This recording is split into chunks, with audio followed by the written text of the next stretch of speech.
नमस्कार मेरे दोस्तों,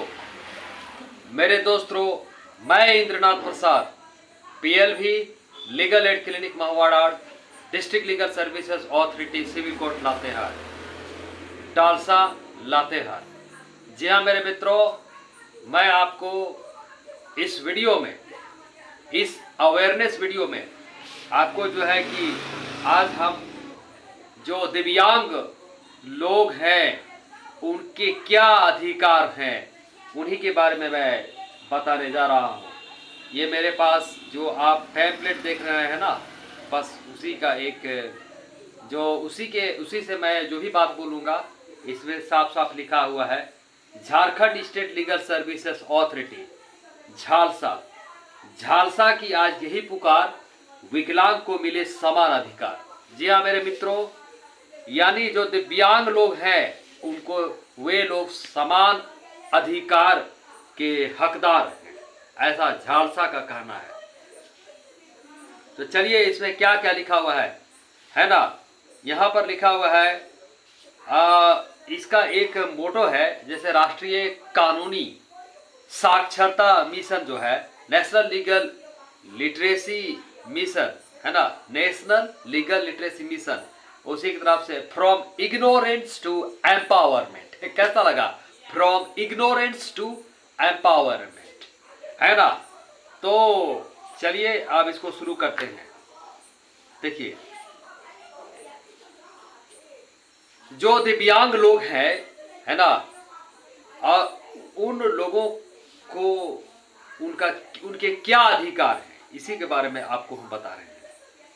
तो एक अधिनियम था ना, एक्ट 1995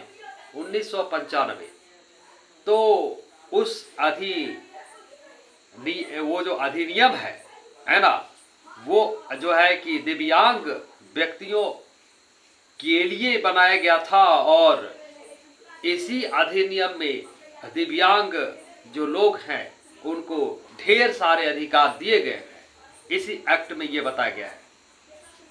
अभी जो कभी कभी मैं विकलांग भी यूज करूंगा, लेकिन ये विकलांग शब्द अब यूज नहीं होता, दिव्यांग है। तो विकलांग व्यक्ति के लिए जो है कि एक स्पेशल लॉस है ना, कानून बनाए गए हैं। अब क्या है, हमारा जो भारतीय संविधान है, इंडियन कॉन्स्टिट्यूशन है, कॉन्स्टिट्यूशन ऑफ इंडिया है ना, उसका जो अनुच्छेद है पैरा 21 है ना, उसके तहत क्या है, वो क्या कहता है। पैरा जो अनुच्छेद 21 है, हमारे भारत का संविधान का जो अनुच्छेद 21 है, वो कहता है कि सभी व्यक्तियों को समान अधिकार और समान कानूनी सुरक्षा का हक प्राप्त है। ठीक है, equal of rights and equal है ना लीगल सेफ्टी उनको मिलना चाहिए। और यह बात विकलांग व्यक्तियों पर भी लागू होती है, क्योंकि वे भी तो भारत के नागरिक हैं। अब क्या है दूसरा, यदि कोई विकलांग व्यक्ति है ना अपनी विकलांगता के आधार पर अनुचित या मनमाने भेदभाव का सामना करता है ना।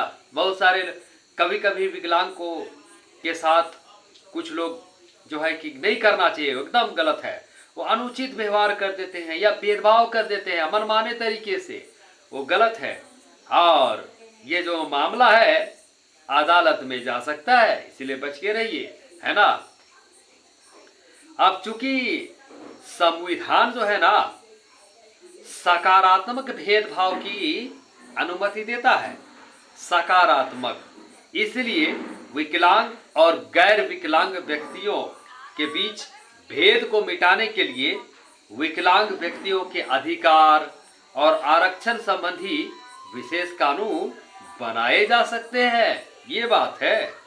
अब मैं बता रहा हूं, विकलांग व्यक्तियों के लिए विशेष कानून है ना। विकलांग व्यक्तियों से संबंधित जैसे समान अवसर, अधिकारों की रक्षा व पूर्ण भागीदारी है ना, फुल पार्टिसिपेशन है ना। अधिनियम 1995 संक्षेप में विकलांगता अधिनियम इसको कह सकते हैं, या इसके आगे यह या इस अधिनियम के रूप में जिक्र किया गया है। आत्मविमोह, है ना, प्रमस्तिष्कीय पक्षाघात या मंदबुद्धिता व बहुविकलांगता से ग्रसित लोगों के कल्याण के लिए राष्ट्रीय न्यास अधिनियम 1999, है ना, वो भी है। और दूसरा है भारतीय पुनर्वास परिषद अधिनियम, उसको तो याद कीजिए, 1992, है ना, भारतीय पुनर्वास परिषद अधिनियम 1992। और अगला है मानसिक स्वास्थ्य अधिनियम 1987। अब अगला है विकलांग व्यक्तियों के लिए जो है समान अवसर, अधिकारों की रक्षा व पूर्ण भागीदारी अधिनियम 1995 के क्या उद्देश्य है, व्हाट आर द ऑब्जेक्टिव्स, है ना। तो मैं बताता हूं, विकलांगता से ग्रस्त व्यक्तियों को मुख्य धारा में लाना और समाज में पूर्ण भागीदारी के लिए उन्हें अवसर प्रदान करना है। ऐसे समाज का निर्माण करना जिसमें विकलांग व्यक्तियों को गैर विकलांग व्यक्ति के समकक्ष अधिकार हासिल हो। अगला है सवाल ये उठता है, क्या सभी विकलांग व्यक्ति विकलांगता अधिनियम के लाभों के हकदार होते हैं? ये तो एक सवाल होना है ना। देखिए, विकलांगता अधिनियम के सामान्य लाभ सभी विकलांग व्यक्तियों के लिए होते हैं, फिर भी विकलांगता से ग्रसित व्यक्तियों के लिए विशेष रूप से, है ना, विशेष रूप से चिन्हित अधिकार एक मान्यता प्राप्त मेडिकल प्राधिकरण द्वारा, है ना, प्रमाणीकृत केवल निम्नलिखित विकलांगता से ग्रसित व्यक्तियों के लिए 40% या अधिक की सीमा तक होते हैं, जैसे नेत्रहीनता, है ना, या कमजोर दृष्टि, या कुष्ठ निवारित, या श्रवण दोष, सुनने में, कान सुनने में दिक्कत है, लोकोमीटर विकलांगता आप समझते हैं, या प्रमस्तिष्कीय पक्षाघात, सेरेब्रल पैल्सी और से ग्रसित व्यक्ति, या मंदबुद्धिता या मानसिक रुग्णता, आदमी मानसिक रूप से जो है कि बीमार है। तो यह अधिनियम अपने उद्देश्य कैसे हासिल करेगा? अभी देखिए, विकलांगता अधिनियम अपने उद्देश्यों की प्राप्ति के लिए निम्न व्यवस्थाएं करता है। पहला, विकलांग व्यक्तियों की शिक्षा, है ना, विकलांग व्यक्तियों को शिक्षा दिया जाता है, विकलांग व्यक्तियों को रोजगार दिया जाता है, और सार्वजनिक परिवहन प्रणाली, नागरिक सुविधाओं और सार्वजनिक भवनों या स्थानों का उपयोग तथा उन तक पहुंच बनाने के लिहाज से विकलांग व्यक्तियों के लिए विशेष सुविधाएं हैं। और विकलांग व्यक्तियों को कारोबार खोलने या वह फैक्ट्री खोलने या अपना मकान या विशेष स्कूल और विशेष मनोरंजन केंद्र बनाने में मदद के लिए प्राथमिकता के आधार पर आवंटन होता है। और विकलांगता की रोकथाम और शुरुआत में पता भी लगाना होता है। विकलांगता व्यक्तियों को पुनर्वास और सामाजिक सुरक्षा है। विकलांगता से संबंधित मसलों पर रिसर्च होता है और मानव शक्ति का विकास होता है। विकलांग व्यक्तियों के लिए संस्थाओं की मान्यता होती है और इस अधिनियम पर अमल के सिलसिले, है ना, में तालमेल, निष्पक्ष व न्याय निर्णय के लिए केंद्र व राज्य स्तरों पर प्रतिबद्ध प्राधिकरणों की स्थापना होती है।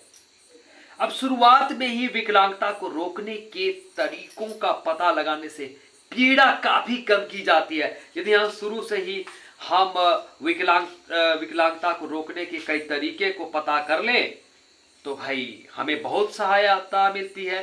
इस बारे में जो अधिनियम क्या कहता है, देखिए, विकलांगता की रोकथाम और शुरुआत में उसका पता लगाने के लिए सरकार को क्या क्या कदम उठाने चाहिए। सरकार व स्थानीय प्रशासन को निम्न कदम उठाने चाहिए, जैसे सर्वेक्षण होना चाहिए, सर्वे होना चाहिए, जांच होना चाहिए और विकलांगता के कारणों पर शोध होना चाहिए, है ना। ठीक है, क्यों विकलांगता हो रहा है सर्वे किया जाना चाहिए, जांच किया, एग्जामिनेशन होना चाहिए, और जो भी रीजन्स हैं उस पर रिसर्च होना चाहिए। अगला है विकलांगता रोकने के लिए विभिन्न तौर तरीकों को बढ़ावा देना चाहिए, है ना। बहुत सारे तौर तरीके, उनको बढ़ावा देना है।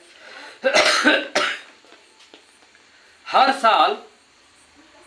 साल एवरी ईयर जोखिमपूर्ण मामलों की पहचान के लिए सभी बच्चों को कम से कम एक बार जांच करना चाहिए और जागरूकता अभियान चलाना चाहिए, और सामान्य स्वच्छता, है ना, कॉमन क्लीनलीनेस, स्वास्थ्य व साफ सफाई के बारे में जानकारी देना, जन्म से पहले और जन्म के दौरान और उसके बाद जच्चा बच्चा की देखभाल के लिए कदम भी उठाना चाहिए। स्कूल पूर्व या स्कूल या प्राथमिक स्वास्थ्य केंद्रों या गांव स्तर के कार्यकर्ताओं और आंगनबाड़ी कार्यकर्ताओं के जरिए जनता को शिक्षित करना, और विकलांगता के कारणों और एहतियाती कदमों के बारे में टेलीविजन, रेडियो और अन्य मास मीडिया के जरिए जनता में जागरूकता पैदा करना, है ना।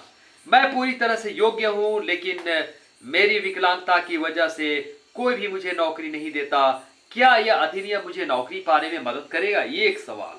जवाब ये है, विकलांगता अधिनियम के तहत विकलांग व्यक्तियों के रोजगार के बारे में क्या प्रावधान किए गए? जवाब ये है, देखिए, विकलांग व्यक्तियों के लिए रोजगार सुनिश्चित करने के इरादे से अधिनियम में निम्न व्यवस्थाएं की गई हैं।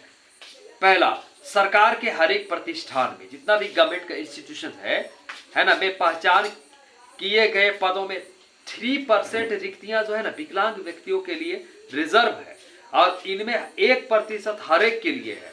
जैसे नेत्रहीन है, आंख से देख नहीं सकता, या कमजोर दृष्टि वाला व्यक्ति है। दूसरा, श्रवण दोष से ग्रसित व्यक्ति, वो कान से सुन नहीं सकता, वो एक हो सकता है। और लोकोमीटर विकलांगता या प्रमस्तिष्कीय पक्षाघात से ग्रसित व्यक्ति, है ना। तो यदि किसी भर्ती वर्ष में मान लीजिए कि रिक्रूटमेंट ईयर था और कोई आरक्षित रिक्ति ना भरी गई हो, तो उसे अगले वर्ष में भरने के लिए क्या करना चाहिए? उसको अग्रसारित करना चाहिए।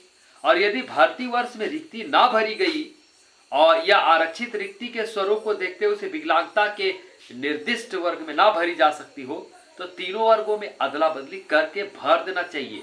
और अगला है गरीबी उन्मूलन, है ना, पॉवर्टी इरेडिकेशन के सभी स्कीमों में विकलांग के लिए 3% आरक्षण किया गया है।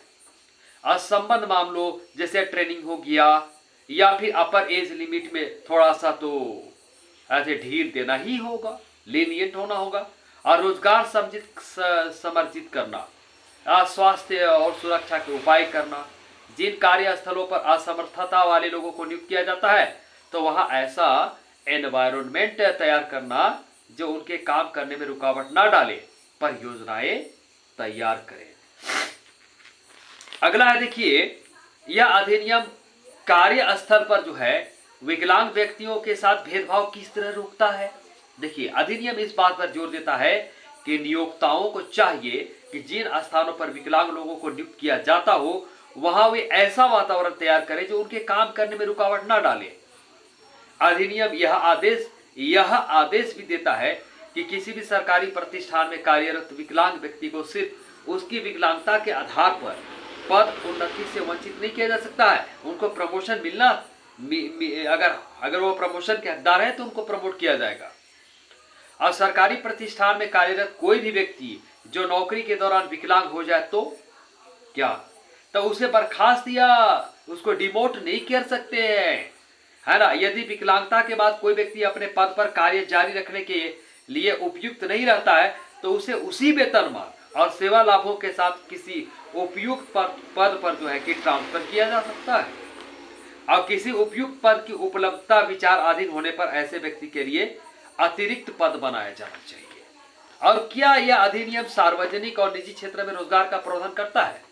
जिस अधिनियम के बारे में बात कर रहे हैं, जी, सरकार को चाहिए कि वह सार्वजनिक व निजी क्षेत्रों के नियोक्ताओं को उनकी कुल कर्मचारी संख्या में से न्यूनतम यानी मिनिमम 5% विकलांग व्यक्तियों को रोजगार देने पर उन्हें प्रोत्साहन के बदौलत छूट प्रदान करे।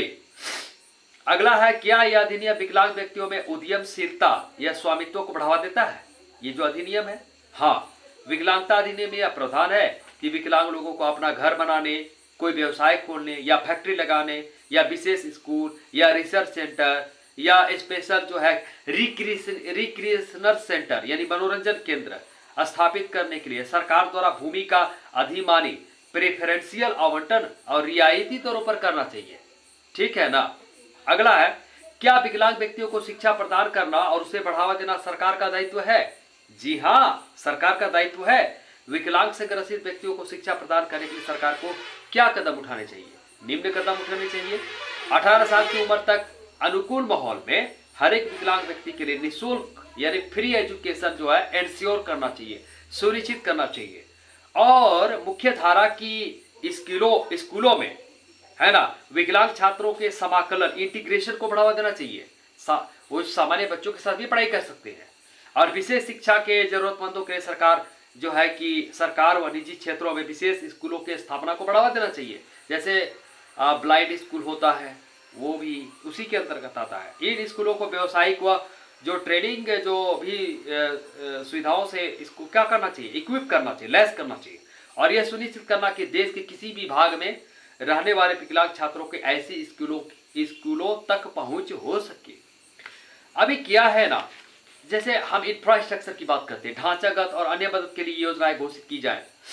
अगला है, विकलांग बच्चों के लिए आपको ट्रांसपोर्टेशन की सुविधाएं देनी चाहिए आने जाने के लिए, या आप अल्टरनेटिवली भी आप पेरेंट्स को या फिर गार्जियंस को आपको थोड़ा सा वित्तीय राहत देना होगा ताकि वे अपने बच्चों को स्कूल भेजने में समर्थ हो सके। छूट तो देना होगा। फिर अब कमर्शियल या फिर प्रोफेशनल जो ट्रेनिंग देने वाले जो स्कूल है या कॉलेजेस हैं या फिर और भी अदर इंस्टीट्यूशंस हैं, तो वहां पर भी ढांचागत बाधाओं को हटाना होगा ताकि विकलांग व्यक्ति वहां तक पहुंच सके। और विकलांग छात्रों को बुक्स, यूनिफॉर्म और भी अदर मटेरियल्स देना होगा। और विकलांग छात्रों को स्कॉलरशिप भी, छात्रवृत्ति भी देना होगा। और विकलांग छात्रों को नौकरियों के बारे में अभिभावकों की शिकायतों के निवारण के लिए आपको एक फोरम बनाना होगा जो प्रॉपर तरीके से जो कि कंप्लेंट्स डाले जा सके। और दृष्टि दोष से ग्रसित छात्रों के लाभ के लिए परीक्षा प्रणाली में क्या है, थोड़ा सा बदलाव लाना होगा ताकि विशुद्ध तरीके से गणित के सवाल हटा दिए जाए। गणित के सवाल उन लोगों से सवाल नहीं किए जाए, गणित के सवाल ना पूछे जाए। अभी सभी विकलांग बच्चों के लाभ के लिए पाठ्यक्रम जो सिलेबस होता है ना, में बदलाव करना होगा, खास करके जो सुन नहीं सकते और ग्रसित श्रवण दोष से ग्रसित बच्चों को केवल एक भाषा सीखने की इजाजत करना। एक ही लैंग्वेज सीख पाएंगे ना, वो तो सुन नहीं पाते हैं। और संस्थागत मदद के लिए पर्याप्त संख्या में अध्यापक प्रशिक्षण संस्थानों की स्थापना, टीचर को भी ट्रेन करना है तो वैसे ही करना होगा। और विकलांगता से जुड़े अध्यापक प्रशिक्षण कार्यक्रमों के विकास के लिए आपको नेशनल या फिर अदर जो है वॉलंटरी ऑर्गेनाइजेशन को भी हेल्प करना। और विकलांग व्यक्तियों की जो इनफॉर्मल जो है जो शिक्षा है उस क्षेत्र में भी योजनाएं बनाना है, अनौपचारिक शिक्षा। और सभी सरकारी शिक्षा संस्थाओं को और उन संस्थाओं को जिन्हें सरकार से सहायता मिलती है, निःशक्तता वाले व्यक्ति को 3% जो है रिजर्वेशन देना जरूरी है ना। अब ये वीडियो कंप्लीट हो जाएगा, बस अब थोड़ा सा है। मैं अन्य बच्चों की तरह स्कूल जाने का सपना देखता हूँ। क्या विकलांग अधिनियम मेरे इस सपने को साकार कर सकता है? लेकिन मैं किसी सार्वजनिक परिवहन में सफर नहीं कर सकता या अधिकतर इमारतों में नहीं जा सकता। इस बारे में क्या परिवहन प्रणाली के इस्तेमाल में विकलांग व्यक्तियों के साथ भेदभाव रोकने के लिए सरकार को विकलांगता अधिनियम के तहत क्या करना चाहिए, ये सवाल है ना। देखिए, निम्नलिखित उपाय करने चाहिए। जैसे विकलांग व्यक्तियों को आसानी से पहुंच सके और उपयोग के लिए रेल कंपार्टमेंट्स हो गया, बस हो गया, जहाज हो गया या हवाई जहाज को उनके अनुकूल बनाना होगा। और फिर व्हील चेयर्स का इस्तेमाल करने वालों की सुविधाओं के लिए रेल कंपार्टमेंट, जहाजों या जो भी शिप होते हैं, पूत, हवाई जहाज और प्रतीक्षालयों में, है ना, वेटिंग रूम में भी आपको प्रसाधन गृह जो कि बाथरूम वगैरह होता है ना, को उनके अनुकूल बनाना होगा। और सड़कों के इस्तेमाल में विकलांग व्यक्तियों के साथ भेदभाव रोकने के लिए सरकार को विकलांगता अधिनियम के तहत क्या करना चाहिए, निम्नलिखित उपाय करना चाहिए। मान लीजिए कि वो दृष्टि दोष से ग्रसित व्यक्ति की सहायता के लिए आपको श्रवण यातायात सिग्नल लगाना होगा, मान ली वो आंख से तो देख नहीं सकता लेकिन कान से तो सुन सकता है, तो मशीन लगा दीजिए। और जेब्रा क्रॉसिंग की जो सतह और रेलवे प्लेटफॉर्म के किनारे को भी उकेर दीजिए, है ना। व्हील चेयर्स का इस्तेमाल करने वालों को आसानी से पहुंचाने के लिए आपको पटरियों में क्या करना, स्लोप्स बनाना होगा, ढाल बनाना होगा, और विकलांगता के उपयुक्त चिन्हों लगाना होगा कि हाँ भाई ये विकलांग व्यक्तियों के लिए है। तो उपयुक्त जगहों पर चेतावनी सिग्नल भी लगाना है। और सार्वजनिक भवनों तथा विकलांग व्यक्तियों के पहुंच सुगम बनाने के लिए सरकार को विकलांगता अधिनियम के तहत क्या करना चाहिए, निम्नलिखित उपाय करने चाहिए। जैसे सभी जो भवन है, खासकर अस्पताल, प्राथमिक स्वास्थ्य केंद्र और अन्य मेडिकल देखभाल और पुनर्वास केंद्र पर ढलान यानी रैंप्स रखना होगा। व्हील चेयर्स का इस्तेमाल करने वालों के लिए जो भी जो प्रसाधन गृह होते हैं, टॉयलेट्स होते हैं, उसको भी अनुकूल बनाना है। लिफ्ट में ब्रेल जो चिन्ह होते हैं या श्रवण सिग्नल्स को बनाना होगा। ऐसे कदम उठाना जिनसे सार्वजनिक स्थलों, जन सेवाओं और अन्य संस्थाओं में एक बाधा मुक्त वातावरण सुनिश्चित किया जा सके। अब विकलांग व्यक्तियों की सामाजिक सुरक्षा और पुनर्वास के लिए सरकार को विकलांगता अधिनियम के तहत क्या करना चाहिए, निम्नलिखित उपाय करने चाहिए। जैसे आपको रोजगार एक्सचेंज है ना, में 2 साल से ज्यादा समय से अगर रजिस्ट्रेशन हो गया, उसके बाद भी उसको रोजगार नहीं मिला, तो बेरोजगारी भत्ता तो देना होगा।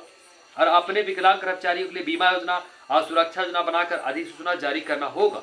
और सभी विकलांग व्यक्तियों को पुनर्वास रिहेबिलिटेशन के लिए जिसमें सहायक यंत्र व उपकरण प्रदान करना शामिल है, ताकि वे शारीरिक, संवेदिक यानी सेंसरी, बौद्धिक, इंटेलेक्चुअल, मनोस्थितीय व सामाजिक कार्यात्मक स्तरों पर अधिकतम रूप में एनेबल हो सके, समर्थ हो सके। इस अधिनियम को कौन क्रियान्वित करता है? क्या हमारी शिकायतों की निवारण के लिए कोई विशेष कार्यालय है? और विकलांगता अधिनियम के तहत क्रियान्वयन करने वाले प्राधिकारी कौन से हैं?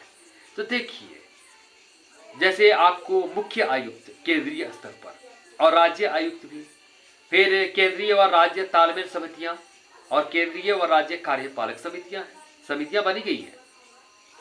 मुख्य आयुक्त या राज्य आयुक्त क्या क्या अधिकार है? देखिए, मुख्य आयुक्त या अपनी इच्छा से या पीड़ित व्यक्ति के आवेदन पर या अन्य कारण से लिखित शिकायत की जांच कर सकता है। जैसे विकलांग व्यक्ति को उसके अधिकार से वंचित कर दिया गया, या विकलांग व्यक्तियों के अधिकारों और कल्याण से संबंधित बनाए गए कानून, नियम या उप कानून, बायलॉज जिसको कहते हैं, या नियमन या कार्यपालक आदेशों, दिशा निर्देशों या निर्देशों पर अमल नहीं हुआ तो एक्शन ले सकता है। इसके बाद मुख्य आयुक्त उपयुक्त प्राधिकारियों के साथ मसले को भी उठा सकता है। अब मुख्य आयुक्त निम्न कार्य करेगा, जैसे राज्य आयुक्तों के कार्य में तालमेल बिठाएगा और केंद्र सरकार द्वारा वितरित सहायता राशि के उपयोग पर भी निगरानी रखेगा और विकलांग व्यक्तियों को उपलब्ध अधिकारों और सुविधाओं को रक्षा करेगा। अधिनियम को लागू किए जाने के बारे में केंद्रीय सरकार को नियमित अंतराल से प्रतिवेदन भेजेगा। और राज्य आयुक्तों के समान अधिकार कार्य है, लेकिन ये राज्य स्तर तक सीमित है। अब तालमेल समितियों के क्या कार्य सौंप गए? अब 1 मिनट।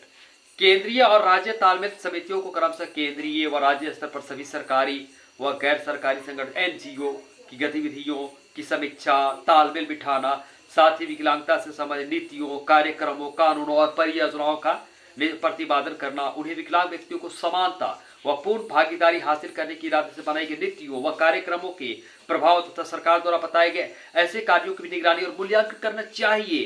कार्यपालक समितियों के क्या कार्य सौंपे गए? केंद्रीय और राज्य कार्यपालक समितियों के क्रमशः केंद्रीय व राज्य स्तर पर केंद्रीय तालमेल समिति के फैसले कार्यान्वित करने चाहिए तथा तालमेल समिति द्वारा उन्हें सौंपे गए अनेक कार्य करने चाहिए। मैं क्या कर सकती हूँ? विकलांगता अधिनियम के तहत दिए गए अधिकार को लागू करने के लिए विकलांग व्यक्तियों को क्या करना चाहिए? यदि विकलांगता अधिनियम के तहत दिए गए किसी भी अधिकार का उल्लंघन होता है या उससे वंचित रखा जाता है तो संबंधित सरकार व संबंधित प्रतिष्ठान को प्रतिवेदन दे देना चाहिए। यदि कोई जवाब नहीं मिलता या जवाब नकारात्मक या अपर्याप्त हो तो विकलांगता से संबंधित आयुक्त के पास जाना चाहिए। विकलांगता से संबंधित आयुक्त के पास जाना चाहिए। और विकल्पता अभी एक अल्टरनेटिव ये है, संबंधित हाईकोर्ट में भारतीय संविधान के अनुच्छेद 226 के तहत एक समादेश याचिका भी फाइल कर देना चाहिए। और यदि राष्ट्रीय महत्व के किसी संवैधानिक अधिकार का उल्लंघन हो रहा हो तो सर्वोच्च न्यायालय सुप्रीम कोर्ट में भारतीय संविधान के अनुच्छेद 32 के तहत समादेश याचिका दाखिल कर देना चाहिए। अगला है विकलांगता अधिनियम के तहत दिए गए ऐसे अधिकार का उल्लंघन हो रहा जिसका प्रभाव विकलांग व्यक्तियों को पूरे समूह पर पड़ता है तो क्या किया जा सकता है? ऐसे मामलों में भी कोई भी विकलांग व्यक्ति या विकलांग व्यक्तियों का समूह या संबंधित गैर सरकारी संघ एनजीओ या विकलांग व्यक्तियों के लिए कार्यरत कोई भी संगठन प्रभावित समूह या वर्ग की ओर से हाईकोर्ट में जनहित याचिका, हमने पब्लिक इंटरेस्ट लिटिगेशन बोलते हैं ना, PIL, वो दाखिल कर सकता है। या जहां राष्ट्रीय महत्व के संवैधानिक अधिकारों का उल्लंघन होता है तो उसे हाईकोर्ट सुप्रीम कोर्ट में दिया जा सकता है। उदाहरण के लिए शिक्षा और विकलांग व्यक्तियों के रोजगार, सार्वजनिक परिवहन प्रणाली, नागरिक सुविधाओं, सार्वजनिक भवनों या इन जैसे मसलों जो एक से ज्यादा विकलांग व्यक्तियों पर असर डालते हैं या उन्हें लाभ पहुंचाता है, उनके बारे में जनहित याचिका दाखिल की जा सकती है। Courage to fight disability, we are all God's children, our minds are stronger than diamond, we will win with our mighty will, God is with us, who can be against, doctor APJ Abdul Kalam का कहना है। Thank you so much मेरे मित्रों। मैं अपने जिला विधिक सेवा प्राधिकार डालसा लातेहार को मैं धन्यवाद देना चाहता हूं कि मुझे यह मौका दिया है ना, और आपसे बात करने के लिए। मैं समझता हूं कि यह वीडियो काफी यूजफुल है और ये काफी थोड़ा सा लंबा है, लेकिन थोड़ा ही देखिए, लेकिन देखिए जरूर, इसको एक बार नहीं कई बार देखिए। और मैं इसी तरह से वीडियोस बताता हूं तो बनाता हूं और आपको शेयर करता हूं। आप भी शेयर करें ज़्यादा से ज़्यादा लोगों तक। Thank you so much.